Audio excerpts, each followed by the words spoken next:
जय हिमालय जय भारत। हिमालय लोग यूट्यूब चैनल में आपका स्वागत है और मैं हूं जर्नलिस्ट डॉक्टर हरीश चंद्र लखेड़ा। इस बार पानीपत के तीसरे युद्ध की बात करूंगा जो कि 14 फरवरी 1761 को आज के हरियाणा के पानीपत के मैदान में मराठा साम्राज्य और अफगानिस्तान के आक्रमणकारी अहमद शाह अब्दाली के बीच हुआ था। इस युद्ध में जहां भारत के मुस्लिम नवाबों ने अब्दाली का साथ दिया, वहीं हिंदू राजाओं ने निजी स्वार्थों के कारण मराठों का साथ देने से कनी काट ली थी। परंतु एक ऐसा हिंदू राजा भी था जिसने मराठों के विरुद्ध अब्दाली का साथ देने के लिए अपनी सेना पहाड़ से पानीपत भेजी थी। इसी मुद्दे पर आज बात करूंगा, लेकिन जब तक मैं आगे बढ़ूं तब तक आपसे अनुरोध है कि हिमालयी सभ्यता पर केंद्रित इस चैनल को सब्सक्राइब अवश्य कर दीजिए। वीडियो को शेयर भी कीजिएगा, लाइक भी कीजिएगा, यह भी अनुरोध है। आप जानते हैं कि पानीपत में 3 ऐतिहासिक युद्ध लड़े गए थे। पहला युद्ध 1526 में बाबर और इब्राहिम लोदी के बीच हुआ था। इस युद्ध में बाबर की विजय हुई थी और इब्राहिम लोदी को मार डाला गया था। इस युद्ध ने दिल्ली सल्तनत के दौर को खत्म कर दिया और भारत में मुगल साम्राज्य की स्थापना हुई थी। पानीपत का दूसरा युद्ध 5 नवंबर 1556 को अकबर और हेमू यानी सम्राट हेमचंद विक्रमादित्य के बीच हुआ था। सम्राट हेमचंद हरियाणा के रेवाड़ी से संबंधित थे। हेमचंद ने अकबर की सेना को हराकर आगरा और दिल्ली के बड़े भूभाग पर कब्जा कर लिया था। पानीपत के युद्ध में हेमचंद की बड़ी सेना थी और शुरुआती दौर में उनकी सेना जीत रही थी, लेकिन अचानक हेमू की आंख में एक तीर मारा गया जिससे उनकी सभी इंद्रियां नियंत्रण से बाहर हो गई। हाथी की पीठ पर अपने के राजा को न देखकर उनकी सेना में भगदड़ मच गई और बाद में मुगलों ने उन्हें गिरफ्तार कर लिया और उनका सिर काट दिया था और इस तरह अंतिम हिंदू साम्राज्य दिल्ली से भी समाप्त हो गया था। तीसरा युद्ध पानीपत का मराठा साम्राज्य और अफगानिस्तान के आक्रमणकारी शाह अब्दुल शाह अब्दाली के बीच हुआ था। अब्दुल शाह अब्दाली को दुर्रानी भी कहा जाता है। मराठा सेनापति सदाशिवराव भाऊ थे। यह युद्ध 14 जनवरी 1761 को पानीपत के मैदान में हुआ था। इस युद्ध में रुहेलखंड के रोहिला पठानों और अवध के नवाब शुजाउद्दौला ने अब्दाली का साथ दिया था। इस युद्ध में मराठों की बड़ी पराजय हुई थी। राजपूत राजाओं और जाट राजाओं समेत गैर मराठाओं राजाओं ने युद्ध में मराठों का साथ नहीं दिया, जबकि आसपास के जो दिल्ली के आसपास के मुस्लिम छोटे बड़े जो भी राजा थे वे अब्दाली के साथ खड़े हो गए थे। कहा जाता है कि यदि सदाशिवराव को सूरजमल जो जाट राजा थे उनके समेत राजपूतों का भी साथ मिल जाता तो अब्दाली को वापस बैरंग भाग जाना पड़ता। तो अब बात करता हूं कि उस हिंदू सेना की जो अब्दाली के पक्ष में लड़ी थी। यह सेना थी कुमाऊं के चंद नरेश दीपचंद की। दीपचंद के कार्यकाल में ही पानीपत के तीसरे युद्ध के लिए 4000 सैनिकों की टुकड़ी भेजी गई थी जिसने अब्दाली का साथ दिया था। इस सेना के सेनापति हरिराम जोशी और उप सेनापति बीरबल नेगी थे। इस युद्ध में आज के रुहेलखंड के रोहिलों और कुमाऊं सेना ने मिलकर अब्दाली का साथ दिया था और इसके बाद 1762 में कुमाऊनी सेना वापस लौट आई थी। इस सेना में अधिकतर हिमाचल के डोगरा, नगरकोटी, जामवाल आदि जो सैनिक थे वही थे जो कि चंद राजाओं की सेना में शामिल होते थे और चंद कुमाऊं के चंद और गढ़वाल के पवार राजवंश के जो राजा थे वे अपनी खस प्रजा को नियंत्रित करने के लिए हिमाचल और जम्मू के डोगरा, नगरकोटी, कांगड़ा आदि जो क्षेत्र के सैनिकों को अपनी सेना में शामिल करते थे। बद्रीदत्त पांडे और डॉक्टर शिव प्रसाद डबराल दोनों की पुस्तकों में इस घटना का उल्लेख मिलता है। ये पानीपत के युद्ध में चंद नरेश दीपचंद की सेना गई थी, परंतु तब वास्तव में सत्ता शिवदेव जोशी संभाल रहे थे और शिवदेव जोशी ने ही मराठों के खिलाफ अब्दाली का साथ देने के लिए कुमाऊनी सेना को पानीपत भेजा था। बद्रीदत्त पांडे अपनी पुस्तक कुमाऊं का इतिहास में लिखते हैं कि सन 1748 के आरंभ में ही राजा कल्याण चंद स्वर्ग सिधार गए थे। उसी साल दिल्ली के बादशाह मोहम्मद शाह तथा आंवले के नवाब अली अहमद खां भी संसार से चल बसे।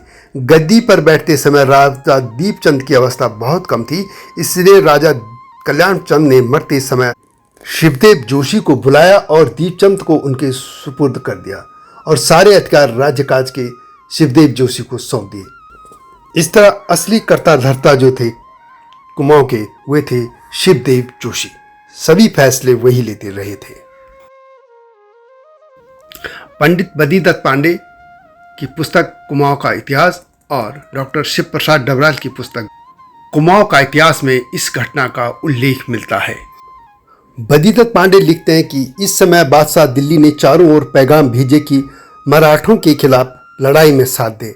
अतः सन 1761 में पानीपत की तीसरी लड़ाई में 4000 कुमाऊनी सेना सेनापति हरिराम तथा उप सेनापति बीरबल नेगी के आधिपत्य में भेजी गई।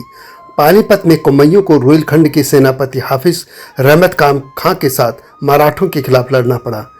इसी हाफिज रहमत खां ने कुमाऊं पर सन 1743-44 में चढ़ाई की थी, पर पानीपत में दोनों कुमाऊँये या रोहिले एक साथ लड़े। इस युद्ध में सहारनपुर और नजीबाबाद के नवाब नजीबुद्दौला भी शामिल थे। अतः कुछ दिनों तक हर्षदेव जोशी, जो कि शिवदेव जोशी के पुत्र थे, नजीबाबाद के शासक भी रहे।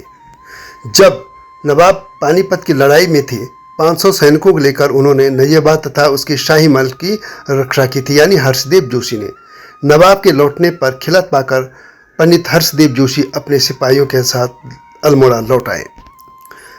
बद्रीदत्त पांडे आगे लिखते हैं कि पानीपत की लड़ाई में मराठों का एक घुड़सवार दल रहमत खां के बेटे इनायत खां के ऊपर दौड़ा। उस समय कुमाऊं के सरदार हरिराम जोशी तथा बीरबल नेगी ने मराठों से मोर्चा लिया। पंडित रुद्रदत्त पंत जी लिखते हैं कि कुम्मैया बाण नाम के हथियार से लड़े। उन बाणों के लगने से मराठों का व्यूह तितर बितर हो गया था और 500-600 सैनिक मारे गए थे। इस हथियार की आवाज़ जो मानित गरजने व शेर व बादल की होती थी, बादशाह के सुनने में आई। पूछने पर लोगों ने बताया कि कुमाऊं के सरदार लड़ते हैं, वह पहाड़ी हथियार चलाते हैं। बादशाह प्रसन्न हुए थे। एटकिंसन कहते हैं कि पहाड़ी लोग बहादुरी से लड़े।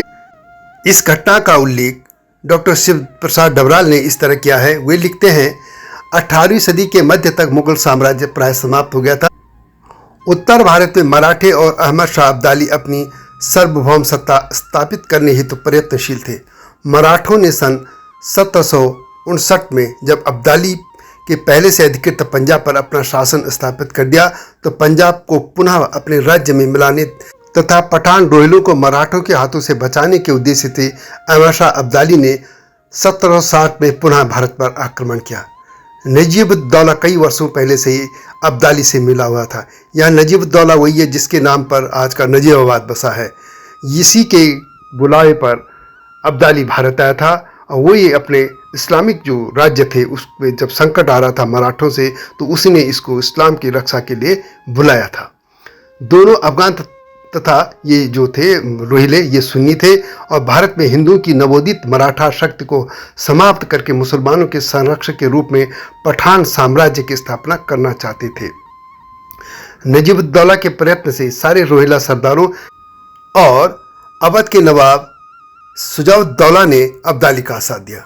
मराठों ने भी हिंदू राजाओं को अपनी ओर मिलाने का हल्का सा प्रयत्न किया था, किंतु इसमें उन्हें सफलता नहीं मिली। इसी समय बादशाह के नाम से एक पत्र निकटवर्ती राज्यों के लिए भेजा गया, यानी दिल्ली के जो वहाँ मुगल साम्राज्य था उसमें, जिसमें मराठों के विरुद्ध बादशाह की सहायता हेतु सेना भेजने को कहा गया था।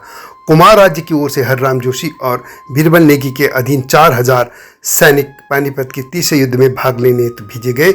इस सेना ने जनवरी 1761 में इस युद्ध में भाग लिया था। पानीपत में कुमाऊनी सेना ने अपने पुराने शत्रु रोहिलों की सेना के साथ हाफिज रहमत खां के ब्रिगेड में रखा गया था उनको, और कुमाऊनी सेना और रोहिला सेना दोनों ने एक साथ युद्ध किया। पर्वतीय सैनिकों ने बाण यानी रॉकेट तथा हथगोलों यानी हैंड ग्रेनेड को फेंकने में विशेष कुशलता दिखलाई। इनके प्रयोग में वे सिद्धहस्त थे। युद्ध में अब्दाली की विजय हुई। युद्ध की समाप्ति कर कुमाऊनी सैनिकों के कुशल युद्ध कौशल की सूचना पाकर बादशाह ने उनके यानी कुमाऊनी सेना नायक से मिलने की इच्छा प्रकट की और उन्हें बुलाने का आदेश दिया, किंतु हाफिज रहमत का उनकी भेंट बादशाह से नहीं करवाना चाहता था। उसने हरिराम को कुछ उपहार सामग्री तथा पगड़ी और अपनी ओर से देकर कहा कि यह सामग्री बादशाह ने राजा दीपचंद के लिए भेजी है। हाफिज रहमत खान ने बादशाह को सूचित कर दिया था कि पर्वतीय सैनिक मैदान की गर्मी से कष्ट पा रहे थे, इसलिए मैंने उन्हें पर्वतीय क्षेत्र में लौटने की पहले से ही आज्ञा दे दी थी। यानी यहाँ वो झूठ बोलकर चकमा दे गया और उसने मुगल बादशाह से मिलने की उनको अवसर नहीं दिया था। डॉक्टर डबराल यह भी लिखते हैं कि शिवदेव जोशी और नजीबाबाद का जो राजा था नजीबुद्दौला उनके बीच एक धर्म वचन हुआ था।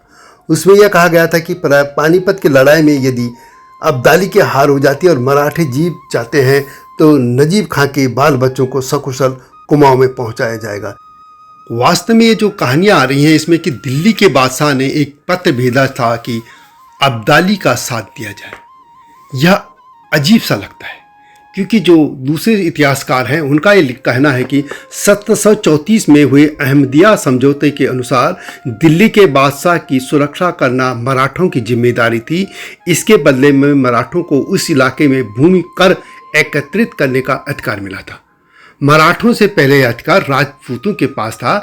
जब राजपूतों से कर वसूलने का अधिकार वापस ले लिया गया तो वे मराठों के खिलाफ खड़े हो गए थे।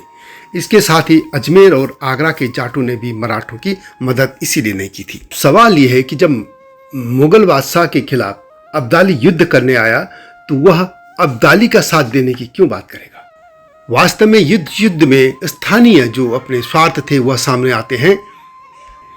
दरअसल शिवदेव जोशी को यह भय था कि यदि इस युद्ध में अब्दाली की हार होती है और मराठे जीत जाते हैं तो रोहिले कुमाऊं को अपने कब्जे में ले लेंगे। रोहिले पहले भी कुमाऊं पर हमले कर चुके थे, इसलिए शिवदेव जोशी ने रोहिलों का साथ देना उचित समझा और इसमें लगता है दिल्ली के बादशाह की कोई भूमिका नहीं थी।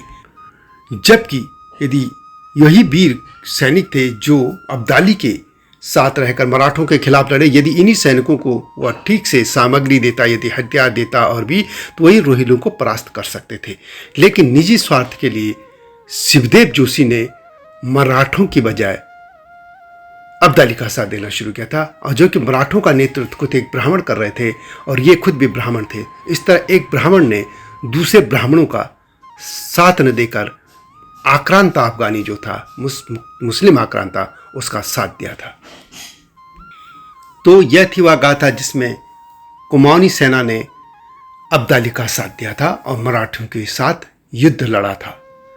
यह गाथा कैसे लगी कमेंट में अवश्य लिखें और इतिहास के अनछुए पन्नों को आपके सामने खोलता रहूँगा। अगली वीडियो की प्रतीक्षा कीजिए, लेकिन उससे पहले इस चैनल को सब्सक्राइब करना न भूलना जिन्होंने ऐसा नहीं किया है, और वीडियो को शेयर भी कीजिएगा, लाइक भी कीजिएगा, यह अनुरोध है। अगली वीडियो की प्रतीक्षा कीजिए। तब तक जय हिमालय, जय भारत। हिमालय पे पेड़ हो तो गीत गाएंगी नदियाँ, गीत गाएंगी नदियाँ। पेड़ों पे चिड़िया है तो गीत गाएंगी नदियाँ, पेड़ों पे चिड़िया है तो गीत गाएंगी नदियाँ। माँ की लोरी जैसे होते हैं नदियों के गीत।